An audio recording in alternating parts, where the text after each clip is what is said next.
Welcome to the MAI show. This is MAI with Korthos Group. We talk to business people, entrepreneurs all over the world. And my special guest for tonight is Mr. Neil Weigel from a well-known, respected IMO, and now the newest 10 diamond ring earner in the financial industry. A financial coach who has a heart of gold. I haven't met anybody who hit success this fast. Hey, good evening, Mike. Good evening. Can you hear me now? Yeah, I can hear you now. That's good. Hey, it's an honor and privilege to be here in your show, Mike. I mean, it's a last minute thing, but I can't say no to you, so here I am, right? Yes, And So what would you like to talk about tonight? well, I want to talk about how did you hit success? How did you get to where you are now, today? How did you become successful? And how did it all start? That's a lot of questions right there, Mike. I mean, for me, it's just, I'm one of those guys, everybody wake up in one day. We all have 24 hours in a day. And, you can choose to do something that is less significant, or you can do something that is significant for you and significant for the world. Like what they say, if you want to change your life, you got to do something that helps a lot of people, where you could, touch a lot of people's life, and that's how you can achieve success, so to say. I came here in the United States in 1997. I guess you can consider me as one of the underdogs. Why do I say underdog? Well, I was not born here, right? I was born in the Philippines. I came here, I know how to speak English, but I had the accent. And, coming here, didn't have any experience with work. And, had to compete with the people that grew up here, people that graduated here. And came here, I worked as a nurse. As a matter of fact, even before I was a nurse, I was a caregiver, making $50 an hour. And this was back 1997. I remember living in Queens, New York, and I had to take three train rides, and take a bus, and then walk to my work in the dead of winter, right? And when I moved to California sometime on summer of 98, my second day in California, I went to work right away. And at the same time, living in a house, there's 11 of us in a house, on a 3-bedroom house, 11 of us, 1 bathroom. Wow. So, I was not one of those guys that, fortunately I was lucky one. I don't have a sad story until I got here in the U.S. I really grew up in the Philippines, but my parents are well-to-do, right? So, being a spoiled kid coming here in the U.S., having to really pant for myself, it gives you a perspective in life. It gives you that perspective. But at the same time, coming from Philippines, you see the inequality, and you see the disparity between the rich and the poor. And I have friends on both ends, and you can really see and appreciate what you have in life. And I just knew that it was just a matter of time coming here in the U.S. If I put my head to it, and if I'm gonna be working on the right thing, my life can change, right? So that's kind of like how I got started, man. That's very motivational. From zero to nothing, and then now you're a 10-ring earner, right? How would you describe yourself, business-wise, personal-wise?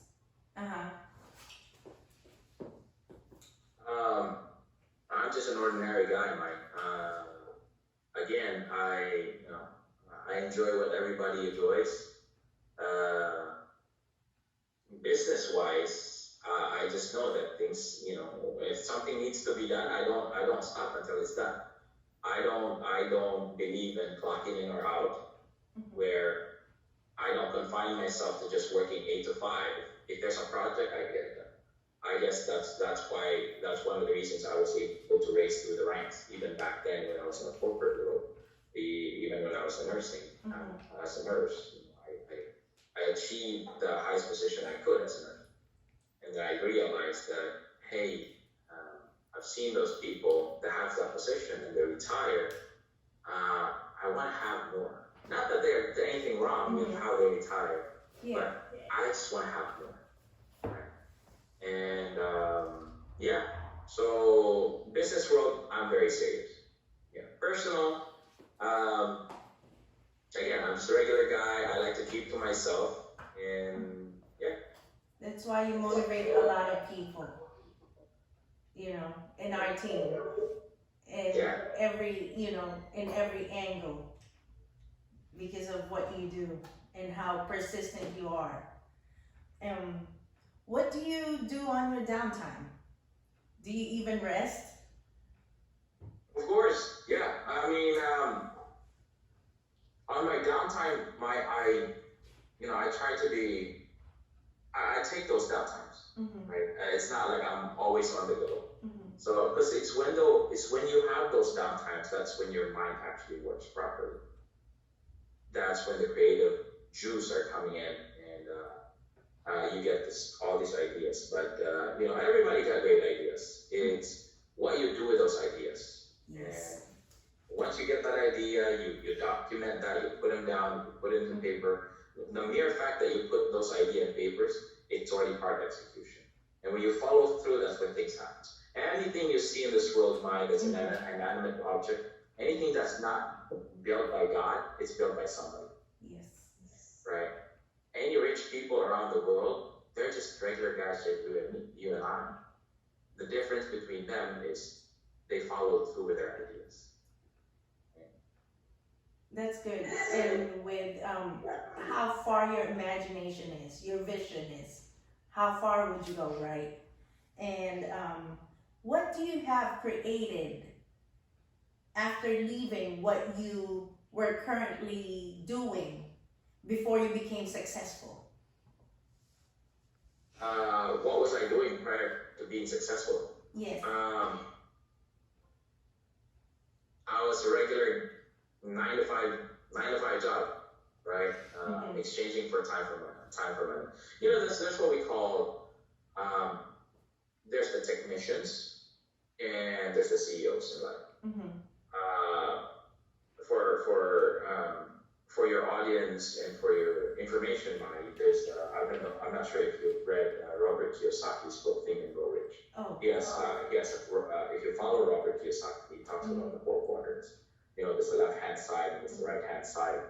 And 95% of the people on the right-hand side, basically, these are the business owners and these are entrepreneurs. And the left-hand side, the right-hand side, these are the 5% of the people, which are employees and entrepreneurs. Yet they control 95% of the wealth. And these are people that are CEOs. They're CEOs in their own right. They're basically, they control their life. Yet on the left-hand side, that's where 95% of the people are.